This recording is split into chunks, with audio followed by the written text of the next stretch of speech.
എല്ലാവർക്കും നമസ്തേ. ഒരു പുതിയ അധ്യയന വർഷം ആരംഭിച്ചിരിക്കുകയാണ്. ഏകദേശം ഇന്നേക്ക് ഒരാഴ്ച കഴിഞ്ഞിരിക്കുകയാണ്.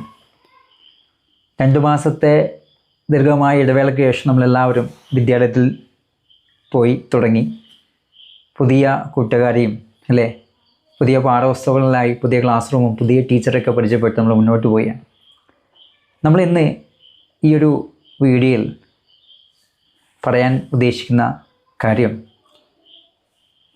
ഏറ്റവും മികച്ച വിദ്യാർത്ഥി എന്നൊരു വിഷയത്തെക്കുറിച്ചാണ്. എങ്ങനെയാണ് നമുക്ക് ഒരു ഏറ്റവും മികച്ച വിദ്യാർത്ഥിയായി മാറാൻ കഴിയുക എന്നതാണ്. അല്ലെങ്കിൽ ഒരു ഏറ്റവും മികച്ച വിദ്യാർത്ഥി ആകാൻ നാം എന്തൊക്കെ കാര്യങ്ങൾ ചെയ്യണം എന്ന കാര്യമാണ് ഇന്ന് മാഷ് നിങ്ങളോട് പറയാൻ ആഗ്രഹിക്കുന്നത്. കാരണം നമ്മുടെ വിദ്യാലയത്തിലേക്ക് പോകുന്ന സമയത്ത് എല്ലാ രക്ഷിതാക്കളുടെയും, ഏത് രക്ഷിതാവിൻ്റെ ഉള്ളിൽ ഒറ്റൊരു ആഗ്രഹമുണ്ട്, എൻ്റെ മകൻ അല്ലെങ്കിൽ എൻ്റെ മകൾ ഏറ്റവും മികച്ച കുട്ടിയാകണം, അവനെ കൊണ്ട് നല്ലത് മാത്രം പറയണം, നല്ല മാർക്ക് വാങ്ങണം, ടീച്ചേഴ്സിൻ്റെ ഭാഗത്ത് നല്ല അഭിപ്രായം ഉണ്ടാകണം എന്നാണ് എല്ലാ രക്ഷിതാക്കളും ആഗ്രഹിക്കുക. കാരണം ഓരോ രക്ഷിതാവും ഓരോ കുട്ടിയെയും പറഞ്ഞു വിടുന്ന സമയത്ത് അവരുടെ മനസ്സിലെ ഏറ്റവും വലിയ സ്വപ്നം ഏറ്റവും നല്ല രീതിയിൽ ഒരു കംപ്ലൈൻറ്റും എൻ്റെ മകനെ കൊണ്ടോ എൻ്റെ മകളെ കൊണ്ടും കേൾപ്പിക്കരുത് എന്ന് ആഗ്രഹിച്ചുകൊണ്ടാണ് എല്ലാവരും വിടുന്നത്. ചിലപ്പോഴൊക്കെ അല്ലേ, ചിലപ്പോൾ അതൊക്കെ സംഭവിക്കാറുണ്ട്, ചിലപ്പോൾ അതിന് വിപരീതമായി സംഭവിക്കാറുണ്ട്. നമ്മളിന്ന് ഏറ്റവും മികച്ച വിദ്യാർത്ഥി ആ ഒരു ലക്ഷ്യം വെക്കുകയാണ് അല്ലേ. ഉദാത്തമായ ലക്ഷ്യം വേണം നമുക്ക് മുന്നേറാൻ. നമുക്ക് മുൻപിൽ ഒരു ലക്ഷ്യം വേണം. അപ്പോൾ ഇന്ന് ഈ വർഷം നമ്മൾ സ്കൂളിൽ പോകുന്ന സമയത്ത് നമ്മൾ എടുക്കേണ്ട ഒരു ലക്ഷ്യം ഏറ്റവും എൻ്റെ വിദ്യാലയത്തിൽ അല്ലെങ്കിൽ എൻ്റെ ക്ലാസ് റൂമിൽ ഏറ്റവും മികച്ച വിദ്യാർത്ഥിയായി ഞാൻ മാറും. അതിനെന്നെക്കൊണ്ട് എന്തൊക്കെയാണ് ചെയ്യാൻ പറ്റുക, ആ കാര്യങ്ങൾ ഞാൻ ചെയ്യും എന്നുള്ളൊരു ദൃഢപ്രതിജ്ഞ നമുക്ക് എടുക്കാൻ സാധിക്കണം. അപ്പോൾ ലക്ഷ്യം ഇതായിരിക്കണം. ഈ വർഷം മാർച്ച് കഴിയുന്ന സമയത്ത് ഈ അക്കാദമിക് ഇയർ, മാർച്ചോടുകൂടി ഈ അക്കാദമിക് ഇയർ കഴിയും. അപ്പോൾ ഇത് കഴിയുന്ന സമയത്ത് അവസാനത്തെ ആ ക്ലോസിങ് ടൈം ആകുമ്പോൾ എൻ്റെ ക്ലാസ്സിൽ എൻ്റെ വിദ്യാലയത്തിൽ ഏറ്റവും മികച്ച വിദ്യാർത്ഥിയായി ഞാൻ മാറും എന്നുള്ള വലിയൊരു ലക്ഷ്യത്തെ മുൻനിർത്തി വേണം നമുക്ക് ഓരോരുത്തർക്കും സ്കൂളിലേക്ക് പോകാൻ, വിദ്യാലയത്തിലേക്ക് പോകേണ്ടത്. അപ്പോൾ നമ്മൾ അങ്ങനെ ചിന്തിക്കുന്ന സമയത്ത് ഏറ്റവും മികച്ച വിദ്യാർത്ഥി ആവാൻ നാം എന്താണ് ചെയ്യേണ്ടത്? കുറച്ചു കാര്യങ്ങൾ മാഷ് പറയാം. ഒന്നാമത്തത്, നമ്മൾ എന്ത് ചെയ്യണം? ആദ്യം അധ്യാപകരെ ബഹുമാനിക്കുക, സ്നേഹിക്കുക എന്നതാണ് ഒന്നാമത്തെ കാര്യം. കാരണം പണ്ടത്തെ കാലത്ത് നിന്ന് ഈ ഒരു ഈ ഒരു കാലത്തിലേക്ക് വരുന്ന സമയത്ത് അധ്യാപകരോട് ബഹുമാനവും സ്നേഹവും കുറഞ്ഞു വരുന്ന ഒരു കാഴ്ചയാണ് കാണാൻ സാധിക്കുന്നത്. കാരണം ഞാനൊക്കെ അനുഭവിച്ചു കൊണ്ടിരിക്കുന്ന ഒരു കാര്യമാണ്. കാരണം ഞാനൊരു LP സ്കൂൾ അധ്യാപകനാണ്. അപ്പോൾ നമ്മൾ 4ാം ക്ലാസ് വരെ വളരെ സ്നേഹിച്ച് വളരെ കരുതലോടുകൂടി കുട്ടിയെ നോക്കി പഠിപ്പിച്ച് എല്ലാ പിന്തുണയും നമ്മൾ കൊടുക്കാറുണ്ട്. അത് കഴിഞ്ഞ ശേഷം ഒരു UP ക്ലാസ്സിലേക്ക് എത്തുന്ന സമയത്ത് മുമ്പിലോട്ട് പോകുന്ന സമയത്ത് പോലും ഒന്ന് ചിരിക്കാൻ പോലും മടിക്കുന്ന കുട്ടികളെ കാണാൻ സാധിക്കുന്നുണ്ട്. നമുക്കറിയാം ഇന്നത്തെ ഹൈസ്കൂൾ തലത്തിലൊക്കെ ടീച്ചർമാർ പറയുന്ന വലിയ പ്രശ്നം നമുക്കറിയാം. അധ്യാപകരുടെ ബഹുമാനമില്ല, സ്നേഹമില്ല. അധ്യാപകരെ അങ്ങോട്ടേക്ക് ഭയപ്പെടുത്തുന്ന, പീഡിപ്പിക്കുന്ന വിദ്യാർത്ഥികൾ വളർന്നു വരുന്നുണ്ടെന്ന് നമുക്ക് അറിയാം. നമ്മൾ നവമാധ്യമങ്ങളിലൂടെയൊക്കെ കേൾക്കുന്ന വാർത്തകൾ അതാണ്. ഇപ്പം നമ്മൾ ആദ്യം നമുക്ക് സംസ്കാരം എന്താ പഠിപ്പിക്കുന്നത്? ഗുരു ബ്രഹ്മ, ഗുരു വിഷ്ണു, ഗുരുദേവോർ മഹേശ്വര, ഗുരു സാക്ഷാൽ പരബ്രഹ്മ തസ്മൈ ഗുരുവേമ. ഗുരുക്കന്മാർ ഈശ്വരനായിട്ട് കണ്ടൊരു സംസ്കാരമാണ് നമ്മുടെ ഭാരതീയ സംസ്കാരം. അതുകൊണ്ട് നമ്മൾ അധ്യാപകരെ, നമ്മുടെ ടീച്ചേഴ്സിനെ സ്നേഹിക്കുക, ബഹുമാനിക്കുക, റെസ്പെക്റ്റ് കൊടുക്കുക എന്നാണ് ഒന്നാമത്തെ പോയിന്റ്. അടുത്ത 2ാമത്തെ പോയിന്റ്, ഓരോ ദിവസം എടുക്കുന്ന പാഠഭാഗങ്ങൾ അന്ന് തന്നെ പഠിച്ചു തീർക്കുക എന്നതാണ്. നമ്മൾ പണ്ട് നമ്മുടെ കോപ്പികൾ, 4ാം ക്ലാസ്സിൻ്റെ കോപ്പിയിൽ എഴുതിയ ഒരു വാക്ക് മടിയൻ മല ചുമക്കും എന്നുള്ളൊരു വാക്ക് പണ്ട് ടീച്ചർ എഴുതി പഠിപ്പിച്ചൊരു വാക്കാണ്, മടിയൻ മല ചുമക്കും. വാസ്തവത്തിൽ അത് ശരിയല്ലേ മക്കളെ? ശരിയാണല്ലേ? കാരണം വെച്ചാൽ ഓരോ ദിവസം എടുക്കുന്ന പാഠഭാഗങ്ങൾ അന്ന് തന്നെ പഠിച്ചു തീർക്കുക എന്നതാണ് വലിയൊരു കാര്യം.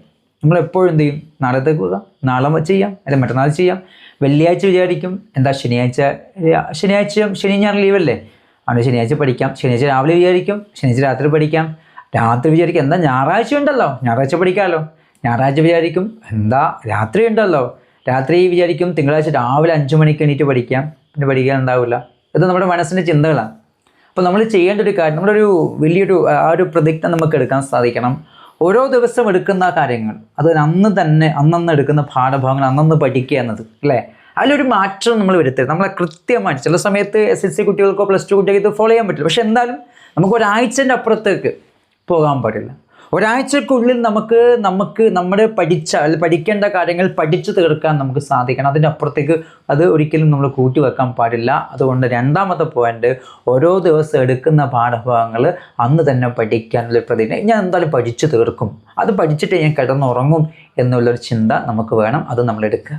മൂന്നാമത്തെ കാര്യം കൃത്യനിഷ്ഠത പാലിക്കുക എന്നാണ് അല്ലേ. കൃത്യനിഷ്ഠത പാലിക്കാൻ നമുക്ക് സാധിക്കും. എല്ലാറ്റിനും ഒരു അല്ലേ അടുക്കും ചിട്ടയും കൃത്യനിഷ്ഠ പാലിക്കുക അല്ലേ. രാവിലെ എഴുന്നേൽക്കുക, എല്ലാ ദിവസവും ഒരു കൃത്യസമയത്ത് എണീക്കാൻ നമുക്ക് സാധിക്കണം. അല്ലെങ്കിൽ രാവിലെ അമ്മ വന്ന് 8 മണിക്ക് ഇതാ സ്കൂളിൽ നിന്ന് വേന വരുന്നത് എഴുന്നേൽക്ക് പഠിക്ക് എന്ന് പറയാതെ, എണീക്കെന്ന് പറയാതെ നമുക്ക് രാവിലെ എഴുന്നേൽക്കാൻ അല്ലേ, കൃത്യമായി എണീക്കാൻ അത് നമ്മൾ വിളിച്ചുണർത്തേണ്ട ആവശ്യമുണ്ട്. നമ്മൾ കൃത്യനിഷ്ഠത എല്ലാ കാര്യത്തിലും ഒരു കൃത്യനിഷ്ഠത നമുക്ക് പാലിക്കാൻ സാധിക്കണം എന്നാണ് പറയാനുള്ളത്. 3 പോയിൻ്റായി. 4ാമത്തെ പോയിൻ്റ് എന്ന് വെച്ചാൽ മോശം കൂട്ടുകെട്ടുകൾ അല്ലേ ഒരിക്കലും ഉൾപ്പെടില്ല എന്ന് തീരുമാനിക്കുക. നമ്മുടെ കൂട്ടുകെട്ടുകൾ ചന്ദനം ചാരിയാൽ ചന്ദനം മണക്കും, ചാണകം ചാരിയാൽ ചാണകം മണക്കും എന്നാണ്. അപ്പോൾ നമ്മൾ എന്ത് ചെയ്യുക, നമ്മുടെ കൂട്ടുകെട്ടുകൾ അല്ലേ, നമ്മുടെ കൂട്ടുകെട്ടുകൾ ഇപ്പം പെർഫെക്റ്റ് ആയിരിക്കണം. നല്ല കൂട്ടുകെട്ടിലേക്ക് പോകാൻ നമ്മൾ തയ്യാറാകുക എന്നതാണ്. ഒരു കാരണവശാലും നമുക്കത് ലഹരിയുടെ ഉപയോഗം കൂടി വരികയാണ് അല്ലേ. പല പ്രശ്നങ്ങൾ നമുക്കറിയാം, വിദ്യാലയത്തിൽ നിന്ന് പല പ്രശ്നം നടന്നുകൊണ്ടേയിരിക്കുകയാണ്. പല പ്രണയത്തിൻ്റെ ചതിക്കുകൾക്ക് നമുക്കറിയാം. അപ്പോൾ നമ്മൾ എന്ത് ചെയ്യും, നമ്മൾ വിദ്യാലയത്തിൽ പോകുന്നതിനാ പഠിക്കാൻ വേണ്ടിയാണ്. അതാണ് ഞാൻ ആദ്യം പറഞ്ഞത്, ഏറ്റവും മികച്ച വിദ്യാർത്ഥി ആകുമെന്ന ലക്ഷ്യം നമ്മുടെ മനസ്സിലുണ്ടെങ്കിൽ ഒരിക്കലും നമ്മൾ ഈ വഴിയിലേക്കൊന്നും നമ്മൾ തിരിഞ്ഞു പോകും. നമുക്ക് ഒരു ലക്ഷ്യമുണ്ട്, ആ ലക്ഷ്യത്തിലേക്കാണ് നമ്മുടെ യാത്രയാണെങ്കിൽ നമ്മൾ ബാക്കിയുള്ള ഒരു നെഗറ്റീവിലേക്കും പോകില്ല. നമ്മുടെ മനസ്സിൽ ഉറച്ച ലക്ഷ്യമില്ലാതെ കൊണ്ടാണ് പലപ്പോഴും നമ്മൾ പല വഴിയിലേക്കും നമ്മൾ പോകുന്നത്. അതുകൊണ്ട് നമ്മൾ എന്ത് ചെയ്യണം, ഒരു കാരണവശാലും അല്ലേ ഞാനൊരു മോശം കൂട്ടുകെട്ടുകൾ അല്ലേ, നമുക്ക് സുഖത്തെ തേടി പോകുന്ന സമയത്താണ് നമുക്ക് പല പെട്ടെന്ന് സുഖത്തിന് വേണ്ടി നമ്മൾ പോകുന്ന സമയത്താണ് നമ്മൾ പല പ്രശ്നത്തിലേക്കും പെടുന്നത്. അതുകൊണ്ട് നമ്മൾ ഒരിക്കലും അല്ലെ മോശം കൂട്ടുകെട്ടിൽ നമ്മൾ മനസ്സിലാക്കുക അല്ലെ, വിവേക ചിന്തയോടുകൂടി നമ്മൾ മനസ്സിലാക്കിക്കൊണ്ട് നല്ല കൂട്ടുകെട്ടുകൾ മാത്രം അല്ലേ, നല്ല കൂട്ടുകാരോട് മാത്രം കൂട്ടുകൂടാനും ആ കൂട്ടത്തിൽ ഇവിടെ മുന്നോട്ട് പോകാനും നമുക്ക് സാധിക്കണം. അടുത്തത് അച്ചടക്കം പാലിക്കുക അല്ലേ. വളരെ പ്രധാനപ്പെട്ട ഒരു കാര്യമാണ് അച്ചടക്കമില്ലായ്മ. ക്ലാസ് മുറിയിൽ അച്ചടക്കമില്ല, സ്കൂൾ അച്ചടക്കമില്ല, എല്ലാ സ്ഥലത്തും അല്ലേ. ഇവിടേക്കാണ് നമ്മൾ ആ ഒരു സ്വഭാവം നമുക്ക് ചെറുപ്പത്തിലേ നമുക്ക് ക്രിയേറ്റ് ചെയ്ത് കൊണ്ടുവരാൻ സാധിക്കണം അല്ലേ.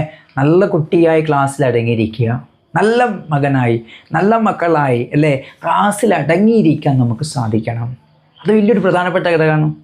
അപ്പോൾ അതുകൊണ്ട് അച്ചടക്കം എവിടെയൊക്കെ അച്ചടക്കം പഠിക്കണം, ക്ലാസ് റൂമിൽ അച്ചടക്കം പഠിക്കണം, വിദ്യാലയത്തെ അച്ചടക്കം പാലിക്കണം, സമൂഹത്തെ അച്ചടക്കം പാലിക്കണം, വീട്ടിലെ അച്ചടക്കം പാലിക്കണം, എല്ലാ സ്ഥലത്തും അല്ലെ അച്ചടക്കം ഒരു പ്രധാനപ്പെട്ട ഒരു ഘടകമാണ്. അച്ചടക്കം പാലിച്ചുകൊണ്ട് മുന്നോട്ടേക്ക് പോവുക. ഇനി 6ാമത്തെ പോയിന്റ് അല്ലേ, ക്ലാസ്സിലെ എല്ലാ പ്രവർത്തനങ്ങളിലും ക്ലാസ്സിലെടുക്കുന്ന എല്ലാ പ്രവർത്തനങ്ങളും നന്നായിട്ട് ആക്റ്റീവ്. ചില കുട്ടികളുണ്ട് നല്ല കഴിവൊക്കെ ഉണ്ടാകും അല്ലേ, പിറകോട്ട് പോവും, ബാക്കോട്ട് അല്ലേ, ബാക്കോട്ട് മാറി നിൽക്കുന്ന തരത്തിലെ കുട്ടികളെ നമുക്ക് കാണാൻ സാധിക്കും. പക്ഷെ ഒരിക്കലും നമ്മൾ അങ്ങനെ ആവരുത്. നമ്മൾ എന്ത് ചെയ്യണം, നമ്മൾ മുന്നോട്ടേക്ക് ചാട്ടി നമ്മൾ അല്ലേ ടീച്ചേഴ്സോട് ചോദ്യങ്ങൾ ചോദിക്കാൻ, സംശയങ്ങൾ ചോദിക്കാൻ, അത്രയും കപ്പാസിറ്റിയോട് മുന്നോട്ട് പോകാൻ നമുക്ക് സാധിക്കണം. ഒരു കാരണവശാലും നമ്മൾ പിറകോട്ട് മാറി നിൽക്കരുത്, നമ്മൾ മുന്നോട്ട് കുതിക്കേണ്ടവരാണ്. അതുകൊണ്ട് നമ്മൾ എന്ത് ചെയ്യണം, അപ്പോൾ ക്ലാസ്സിൽ എല്ലാ പ്രവർത്തനങ്ങളും നന്നായിട്ട് ക്ലാസ് റൂമിലെ പ്രവർത്തനങ്ങളായിക്കോട്ടെ, സ്കൂളിലെ ക്ലബിൻ്റെ പ്രവർത്തനങ്ങളുടെ എല്ലാ പ്രവർത്തനങ്ങളും ആക്റ്റീവായിട്ട് നമുക്ക് ലക്ഷ്യമുണ്ട്, എന്താ ഏറ്റവും മികച്ച വിദ്യാർത്ഥിയാകും. അപ്പോൾ എല്ലാറ്റിലും ഇടപെട്ടുകൊണ്ട് എല്ലാറ്റിലും ആക്റ്റീവായിക്കൊണ്ട് മുന്നോട്ട് പോകാൻ നമുക്ക് കഴിയണം അല്ലേ. പിന്നെ അടുത്തത് പ്രധാനപ്പെട്ടൊരു കാര്യമാണ് പത്രം വായിക്കുക അല്ലേ, ലൈബ്രറി പുസ്തകങ്ങൾ വായിക്കുക. ഇന്ന് എല്ലാവരും മൊബൈൽ ഫോണിൻ്റെ കൂടെ ഇങ്ങനെ പോയിക്കൊണ്ടേയിരിക്കുകയാണ് അല്ലേ. മൊബൈൽ ഫോൺ റീൽസ് കണ്ടും അത് കണ്ടും അല്ലേ യൂട്യൂബിൽ വീഡിയോ ഒക്കെ കണ്ടിങ്ങനെ നമ്മൾ സമയം കളയുകയാണ്. നമ്മൾ ഇന്ന് വായന കുറഞ്ഞു വരികയാണ്, ഇന്ന് പത്രമൊക്കെ വെറുതെ പൊടി പിടിച്ച് കിടക്കുകയാണ്. ഒരിക്കലും അങ്ങനെ ആവരുത്. നമ്മൾ പത്രം വായിക്കാൻ നമ്മൾ സമയം കണ്ടെത്തണം അല്ലേ. നല്ല ബുക്കുകൾ അല്ലേ, നല്ല പുസ്തകങ്ങൾ നല്ല കൂട്ടുകാരാണെന്ന് പറയും അല്ലേ. അതുകൊണ്ട് നമുക്കിത് വായന ദിനമൊക്കെ വരാൻ പോവുകയാണ്. അപ്പോൾ നമ്മൾ തീർച്ചയായിട്ടും നല്ല ബുക്കുകൾ വായിക്കാൻ അല്ലേ, അല്ലേ? ഇഷ്ടം ബുക്ക് ലൈബ്രറി ഉണ്ടാവും, നമ്മുടെ ഗ്രാമത്തിൽ ലൈബ്രറി ഉണ്ടാവും, അതുപോലെ തന്നെ വിദ്യാലയത്തിൽ ലൈബ്രറി ഉണ്ടാവും, ധാരാളം ബുക്കുകൾ രക്ഷിതാക്കളോട് പറഞ്ഞാൽ രക്ഷിതാക്കൾ ബുക്കുകൾ എത്തിച്ചേരും. അപ്പം നന്നായിട്ട് ബുക്ക് വായിക്കാൻ വേണ്ടി തയ്യാറാക്കുക, പുസ്തകങ്ങൾ കൂട്ടുകാരാക്കുക, ഫോണിൻ്റെ ഉപയോഗം കുറച്ചിട്ട് അല്ലേ ബുക്കുകൾ തേടി പോകുന്ന തരത്തിലേക്ക് നമുക്ക് മാറാൻ സാധിക്കണം എന്നാണ് പറയുന്നത്. അപ്പോൾ നന്നായിട്ട് അല്ലേ ബുക്ക് വായിക്കുന്നൊരു സ്വഭാവം, ഒരു ശീലം നമുക്ക് ഉണ്ടാക്കിയെടുക്കാൻ സാധിക്കണം. അത് വലിയൊരു പരിവർത്തനം നമ്മുടെ ജീവിതത്തിൽ ഉണ്ടാകും. അപ്പോൾ അടുത്ത ഒരു പോയിന്റ്, മാതാപിതാക്കൾ പറയുന്നത് അനുസരിക്കുക. അല്ലേ അതാണ് ഇന്ന് ഏറ്റവും വലിയ പ്രശ്നം, ഏറ്റവും വലിയ കംപ്ലൈൻ്റ് അതാണ്. മാഷേ എന്താ ചെയ്യുക, ഒന്നും കേൾക്കുന്നില്ല മാഷേ, അല്ലേ ഒന്നും പറഞ്ഞിട്ട് ഒന്നും കേൾക്കുന്നില്ല മാഷേ, എന്താ ചെയ്യുക? വിഷമമാണ് ഇന്ന് പല രക്ഷിതാക്കൾക്കും. പക്ഷേങ്കിൽ അല്ലേ നമുക്ക് ജന്മം നൽകിയത് അവരാണ്, അല്ലേ നമുക്ക് വേണ്ടി അതിനെക്കുറിച്ച് പറയുന്നില്ല, അല്ലേ അറിയാം നമുക്ക്. അപ്പോൾ എന്താ ചെയ്യുക? അച്ഛനും അമ്മയും പറയുന്നത് അല്ലേ അവരുടെ ലക്ഷ്യം എന്തായുള്ളൂ? ഒറ്റ ലക്ഷ്യമില്ല, എൻ്റെ മകൻ ഏറ്റവും നല്ല നിലയിലെത്തണം, വേറെ ലക്ഷ്യം അവർക്കില്ല. അപ്പോൾ ആ ലക്ഷ്യത്തിന് വേണ്ടി ചിലപ്പോൾ അവർ നിങ്ങളോട് വഴക്ക് പറയാം, ദേഷ്യപ്പെടാം, ചിലപ്പോൾ അടിച്ചു എന്നൊക്കെ വരാം. അപ്പോൾ നമ്മൾ എന്ത് ചെയ്യണം? അല്ലേ അതെൻ്റെ അച്ഛനാണ് അമ്മയാണ്, അത് അവർക്ക് വഴക്ക് പറയാനുള്ള അധികാരമുണ്ട്. അതുകൊണ്ട് നമ്മൾ എന്ത് ചെയ്യുക? അവർ പറയുന്നത് കേൾക്കാൻ, മാതാപിതാക്കളെ അനുസരിക്കുക, അവരെ സ്നേഹിക്കുക, അവരെ ബഹുമാനിക്കുക, അവരെ റെസ്പെക്റ്റ് കൊടുക്കുക, ഇതൊക്കെ നമ്മൾ ചെയ്യണം. ഇതൊക്കെ ഇന്ന് കുറഞ്ഞു വരുന്നുണ്ട്. അപ്പം അതിൽ വലിയൊരു മാറ്റം വരുത്താൻ നമുക്ക് സാധിക്കണം. അതുകൊണ്ട് മാതാപിതാക്കൾ പറയുന്നത്, അപ്പോൾ അവരെന്താണോ പറയുന്നത് അതനുസരിക്കാൻ നമ്മൾ തയ്യാറാകണം. അടുത്തത് അല്ലേ വേറൊരു കാര്യം അല്ലേ, എല്ലാ ദിവസവും ഞാനെപ്പം പറയുന്നതാണ്, രാവിലെ കുളിച്ചിട്ട് വിദ്യാലയത്തിലേക്ക് പോകുക എന്നതാണ്. പലപ്പോഴും മടിയാണ് അല്ലേ, പലപ്പോഴും പെൺകുട്ടികൾ പറയുന്നൊരു എക്സ്ക്യൂസ് എന്താണ്? മാഷ മുടി ഉണങ്ങിയിട്ടില്ല, അതുകൊണ്ട് കുളിച്ചിട്ടില്ല എന്നൊക്കെ. അപ്പോൾ കുളിക്കുക, രാവിലെയും വൈകുന്നേരം കുളിക്കുക. രാവിലെ കുളിച്ചിട്ട് മാത്രം അല്ലേ, രാവിലെ എണീറ്റ് അല്ലേ രാവിലെ കുളിച്ച് അല്ലേ ശരീരശുദ്ധി വരുത്തിക്കൊണ്ട് നമുക്ക് വിദ്യാലയത്തിൽ പോകാൻ നമ്മൾ തയ്യാറാകണം എന്നാണ് പറയുന്നത്. അതുകൊണ്ട് രാവിലെ കുളിക്കുക അല്ലേ, രാവിലെയും കുളിക്കുക, അതുപോലെ തന്നെ അല്ലേ വൈകുന്നേരം വിദ്യാലയം വിട്ട് വന്നിട്ട് അല്ലേ നമ്മൾ വീട്ടിലേക്ക് കയറുന്ന സമയത്ത് നമ്മുടെ കാലുകളൊക്കെ കഴുകിയിട്ട് കയറുക, ഉടനെ തന്നെ നമ്മൾ കുളിക്കുക അല്ലേ. രാവിലത്തെയും വൈകുന്നേരത്തെയും കുളി മസ്റ്റാണ്. രാവിലെയും വൈകുന്നേരം കുളിക്കാൻ വേണ്ടി നമ്മൾ തയ്യാറാകുക എന്നതാണ് പറയാനുള്ളത്. അടുത്തത് സഹപാഠികളോട്, നമ്മുടെ കൂട്ടുകാരോട് അല്ലേ അവരോട് വളരെ സ്നേഹത്തോടു കൂടി പെരുമാറുക. അവർക്ക് എന്താ പറയേണ്ടത്, അവർ സ്നേഹത്തോടു കൂടി പെരുമാറുക, ഷെയറിങ് മെൻറ്റാലിറ്റി അല്ലേ നമുക്ക് അല്ലേ ചില സമയത്ത് അവർക്ക് എന്താണോ നമ്മൾ കൊണ്ട് എന്താണ് ചെയ്യാൻ പറ്റുക അത് ചെയ്തു കൊടുക്കുക അല്ലേ. ചില സമയത്ത് നമ്മുടെ സുഹൃത്തുക്കൾക്ക് നമ്മൾ സഹായിക്കാം, അവർക്ക് ചിലപ്പോൾ ക്ലാസ്സിലെ കാര്യങ്ങൾ മനസ്സിലായിട്ടുണ്ടാവില്ല, അപ്പോൾ ക്ലാസ്സിലെ കാര്യങ്ങൾ നമുക്ക് പറഞ്ഞു കൊടുക്കാം. ചിലപ്പോൾ അവർ ഫുഡ് കൊണ്ടുവന്ന് നമുക്ക് ആ ഫുഡ് ഷെയർ ചെയ്യാം. അപ്പോൾ അവർക്ക് നല്ല റെസ്പെക്റ്റ് കൊടുക്കുക, അവരെ സ്നേഹിക്കുക അല്ലേ. നമുക്ക് പങ്കിടാനുള്ള മനോഭാവം അല്ലേ, ആ പങ്കിടാനുള്ള മനോഭാവമാണ് ഇന്ന് കുറഞ്ഞു വരുന്നത്. ആ മനോഭാവത്തോടു കൂടി നമുക്ക് മുന്നോട്ട് പോകാൻ സാധിക്കണം അല്ലേ. ആ ഒരു മനോഭാവം അല്ലേ, സ്നേഹിക്കാനുള്ള ആ ഒരു മറ്റുള്ളവരുടെ വേദന കാണാനും അവരുടെ കൂടെ നിൽക്കാനും അവരെ സഹായിക്കാനുള്ളൊരു മനോഭാവം നമ്മൾ വളർത്തിയെടുക്കുക എന്നൊരു പ്രധാനപ്പെട്ട പോയിൻ്റാണ്. അടുത്തത് അല്ലേ പഠനത്തെ ആനന്ദമായി കാണുക അല്ലേ. പഠനം നമ്മുടെ കർമ്മമാണ് അല്ലേ. ഒരു വിദ്യാർത്ഥിയുടെ കർമ്മം എന്താണ് ഞാൻ ചോദിച്ചപ്പോൾ വിദ്യാർത്ഥിയുടെ കർമ്മം നന്നായി പഠിക്കുക എന്നതാണ് അല്ലേ. അത് കൃത്യമായി ചെയ്യുന്ന സമയത്ത് മാത്രമേ ഒരാൾ നല്ല വിദ്യാർത്ഥി ആവുന്നുള്ളൂ. അതുകൊണ്ട് നമ്മൾ എന്ത് ചെയ്യണം അല്ലേ, നന്നായി പഠിക്കുക, ആ പഠനത്തെ ആനന്ദമായി കാണുക അല്ലേ, ഒരു വിനോദമായി കാണാൻ നമുക്ക് സാധിക്കണം. നമ്മളിപ്പം ഒരു മൊബൈൽ ഫോൺ കാണാൻ നമുക്ക് ഭയങ്കര ഇഷ്ടമായിരിക്കണം, അത് നമുക്ക് ഇഷ്ടമുള്ളൊരു കാര്യമാണ് അല്ലേ. ക്രിക്കറ്റ് കളിക്കാൻ നമുക്ക് ഇഷ്ടമാണ് അല്ലേ, അത് ആനന്ദമായി നമ്മൾ കാണാം. അതേപോലെ തന്നെ പഠനവും നമ്മൾ ആനന്ദമായി കണ്ടുകൊണ്ട് നമുക്ക് മുന്നേറാൻ നമ്മൾ കഴിയണം എന്നാണ് പറയാനുള്ളത്. അടുത്ത പോയിൻ്റ്, എല്ലാവരോടും മധുരമായി സംസാരിക്കുക അല്ലേ. എല്ലാവരോടും മധുരമായി സംസാരിക്കുക.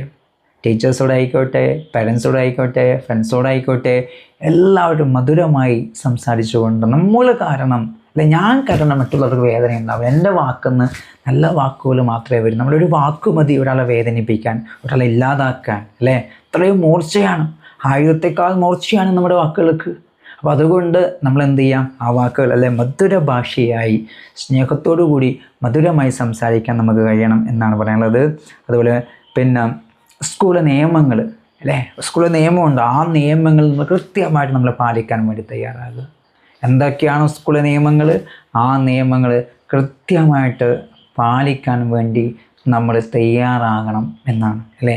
ആ ചിട്ടയോടുകൂടി അച്ചടക്കത്തോടുകൂടി എന്തൊക്കെയാണ് നിയമങ്ങൾ, ആ നിയമങ്ങൾ നമ്മൾ അനുസരിക്കാൻ ബാധ്യസ്ഥരാണ്. അത് കൃത്യമായിട്ട് ചെയ്യുക എന്നത്. അടുത്തത് ഈ വർഷം അല്ലേ, ഈ ഒരു വർഷം അല്ലേ ഒരു ലക്ഷ്യമുണ്ട്. ആ ലക്ഷ്യത്തിലേക്ക് എത്താൻ വേണ്ടി ഞാൻ നേരത്തെ സൂചിപ്പിച്ചതുപോലെ ഏറ്റവും നല്ല മികച്ച വിദ്യാർത്ഥിയായിട്ട് അല്ലേ, ആ ക്ലാസ് റൂമിലായിക്കോട്ടെ പിന്നെ അതുപോലെ വിദ്യാലയത്തിലായിക്കോട്ടെ ഏറ്റവും നല്ല മികച്ച വിദ്യാർത്ഥിയായി ഞാൻ മാറും. അതിനുവേണ്ടി എന്തൊക്കെ ചെയ്യാൻ പറ്റുമോ അതൊക്കെ ഞാൻ ചെയ്യും. ആ ഒരു വലിയ ലക്ഷ്യത്തെ മുൻനിർത്തിക്കൊണ്ട് നമുക്ക് മുന്നോട്ട് പോകാൻ സാധിക്കുക. കാരണം നമ്മൾ വിചാരിച്ചാൽ നമുക്ക് മാറ്റാൻ പറ്റും. നമ്മളെ മാറ്റാൻ നമുക്ക് മാത്രം സാധിക്കുമെന്ന് നമ്മൾ വിചാരിക്കുക, ചിന്തിക്കുക. അതുകൊണ്ട് നല്ല രീതിയിൽ അല്ലേ ഏറ്റവും നല്ല അഭിമാനം തോന്നും. നമ്മുടെ രക്ഷിതാക്കൾ അല്ലേ വിദ്യാലയത്തിൽ വന്നിട്ട് അല്ലേ PTA ക്ലാസ് PTA മീറ്റിങ്ങിനൊക്കെ വന്ന് പോകുമ്പോൾ അവർക്ക് നമ്മൾ അഭിമാനം തോന്നും. ടീച്ചേഴ്സിൻ്റെ നല്ല വാക്കുകൾ, നമ്മളെക്കുറിച്ച് നല്ലത് മാത്രമേ ടീച്ചേഴ്സിന് പറയാൻ ആ രീതിയിലേക്ക് നമുക്ക് മാറ്റിയെടുക്കാൻ നമുക്ക് സാധിക്കണം. അങ്ങനെ വരുന്ന സമയത്ത് അവർക്ക് ഒരു രക്ഷിതാവിന് കൊടുക്കാൻ പറ്റുന്ന ഏറ്റവും ഏതച്ഛനും ഏത് അമ്മയ്ക്കും കൊടുക്കാൻ പറ്റുന്ന ഏറ്റവും വലിയ കാര്യമാണ് മക്കളിൽ നിന്ന് അല്ലേ. അവരതേ പ്രതീക്ഷിക്കുന്നല്ലോ. എൻ്റെ മകളെ കൊണ്ട് എൻ്റെ മകനെ കൊണ്ട് നല്ലത് പറയണമെന്നാണ് അവർ ചിന്തിക്കുക. വേറെ ഒന്നുമില്ലല്ലോ, അവർക്ക് അതേ വേണ്ടു. അപ്പോൾ അത് നമുക്ക് ചെയ്യാൻ സാധിക്കണം. അപ്പോൾ ഈ വർഷം ഞാൻ ഏറ്റവും നല്ല മികച്ച വിദ്യാർത്ഥി, എല്ലാ കാര്യങ്ങളും ആക്റ്റീവാകണം.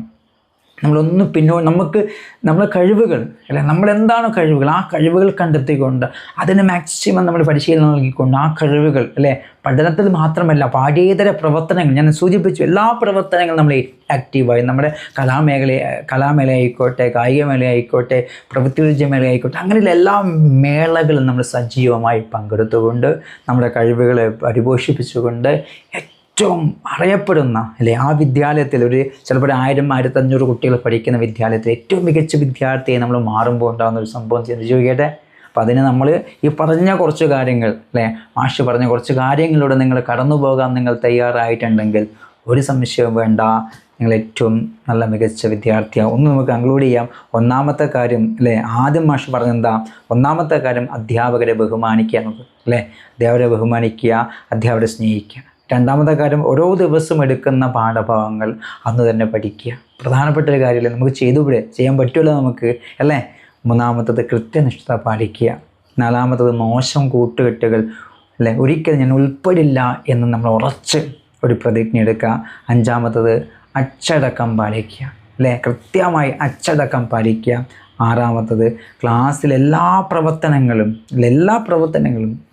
നന്നായി ആക്റ്റീവാകുക. എല്ലാ കാര്യത്തിലും നമ്മൾ മുന്നോട്ടേക്ക് കുതിക്കാൻ നമുക്ക് സാധിക്കണം. ഏഴാമത് പത്രം വായിക്കുക, പുസ്തകങ്ങൾ വായിക്കുക. ബുക്കിനെ നല്ല കൂട്ടുകാരാക്കി മാറ്റാൻ നമ്മൾ ശ്രമിച്ചാൽ ആ ബുക്കിൻ്റെ വഴിയെ അറിവിൻ്റെ വഴിയെ നമ്മൾ പോകാൻ തയ്യാറായാൽ മക്കളെ നമുക്കുണ്ടാകുന്ന മാറ്റം ചെറുതായിരിക്കില്ല കേട്ടോ. അടുത്തത് മാതാപിതാക്കൾ അല്ലേ, രക്ഷിതാക്കളെ സ്നേഹിക്കുക, ബഹുമാനിക്കുക, അവർ പറയുന്നതൊക്കെ കേൾക്കാൻ തയ്യാറാകുക അല്ലേ. അടുത്തത് എല്ലാ ദിവസവും രാവിലെയും വൈകുന്നേരം കുളിച്ചിട്ട് മാത്രം വിദ്യാലയത്തിൽ പോകും എന്നുള്ളൊരു തീരുമാനം നമുക്ക് എടുക്കാൻ സാധിക്കുക.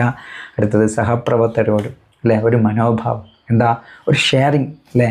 പലതും ഷെയർ ചെയ്യാനെന്ന് മടിക്കുകയാണ് അല്ലേ അവർക്ക് അല്ലേ. ചിലപ്പോൾ നമുക്കറിയുന്ന അറിവുകളായിരിക്കാം അല്ലെ, ഫുഡായിരിക്കാം, എന്തൊക്കെയാണ് നമുക്ക് ഷെയർ ചെയ്യാൻ പറ്റുക, ആ ഒരു ഷെയറിങ് മനോഭാവം വളർത്തിയെടുക്കുക, അത് ചെയ്യാം. അടുത്തത് അല്ലേ നമ്മുടെ അഭിരുചി അല്ലേ, നമ്മുടെ അഭിരുചി എന്താണോ ആ അഭിരുചി തിരിച്ചറിഞ്ഞുകൊണ്ട് ആ അഭിരുചിയെ പരിപോഷിപ്പിക്കാനുള്ള പ്രവർത്തനങ്ങൾ ഏർപ്പെടുക. മേളകളായിക്കോട്ടെ, കലാമേളയായിക്കോട്ടെ, കായികമേള, എല്ലാ മേളകളും നമ്മൾ സജീവമായി നമുക്ക് എന്തെങ്കിലും ഒരു കഴിവ് ദൈവം തന്നിട്ടുണ്ടാവും, ആ കഴിവിനെ മുൻനിർത്തി നമുക്ക് മുന്നോട്ട് പോകാൻ സാധിക്കണം.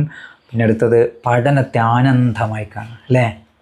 അതാണ് നേരത്തെ പറഞ്ഞ ഓരോ ദിവസം എടുക്കുന്ന പാഠഭാഗങ്ങൾ പഠിച്ചു തീർക്കുക. പഠനം ആനന്ദമായി അല്ലെ, എൻ്റെ കർമ്മം പഠിക്കുക എന്നതാണ്, ഞാനത് ചെയ്യും അല്ലേ.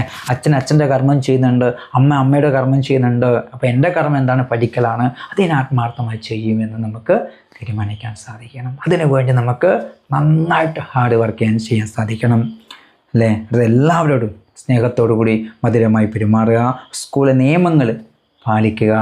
പിന്നെ ഈ വർഷത്തെ ഏറ്റവും മികച്ച വിദ്യാർത്ഥിയായി ഞാൻ മാറും എന്ന് അതിനുവേണ്ടി നിരന്തരമുള്ള പരിശ്രമം. ഈ വർഷത്തെ അവസാനത്തെ വാർഷികം നടക്കുന്ന സമയത്ത്, ആനിവേഴ്സറി പ്രോഗ്രാം നടക്കുന്ന സമയത്ത് അതിൽ സ്റ്റേജിൽ കയറി അല്ലേ ഞാൻ സമ്മാനങ്ങൾ വാങ്ങും, പ്രൊഫഷൻസി വാങ്ങും. അതിന് വേണ്ടി അല്ലേ നല്ലത് ആ ഒരു നല്ലൊരു ദിവസത്തിന് വേണ്ടി ഞാനിതാ കഷ്ടപ്പെടാൻ തയ്യാറാണ് ചിന്തിച്ചുകൊണ്ട് അതിനുവേണ്ടി നമ്മൾ ഏറ്റവും നല്ല മികച്ച വിദ്യാർത്ഥിയാകാൻ വേണ്ടി അല്ലേ ഒരു വലിയൊരു പരിശ്രമം നമ്മുടെ ഭാഗത്തു നിന്ന് വേണം. എല്ലാവരും അല്ല അതിനു വേണ്ടി തയ്യാറാകുക എന്നാണ് മാഷ്ക്ക് പറയാനുള്ളത്. തീർച്ചയായും അല്ലേ ഈ വർഷം ഈ ഒരു അക്കാദമിക് ഇയർ കഴിയുന്ന സമയത്ത് ഏറ്റവും നല്ല മികച്ച വിദ്യാർത്ഥി ഓരോ ആളും മാറട്ടെ എന്ന് പ്രാർത്ഥിക്കുകയാണ്, ആശംസിക്കുകയാണ്. അതിൽ അല്ലെ ഓരോ രക്ഷിതാക്കൾക്കും അവരുടെ മക്കളിൽ അഭിമാനമുള്ളതായി മാറാൻ ഒരു ഭാഗ്യം നിങ്ങൾക്ക് ഉണ്ടാവട്ടെ. നിർത്തുന്നു. നന്ദി, നമസ്തേ.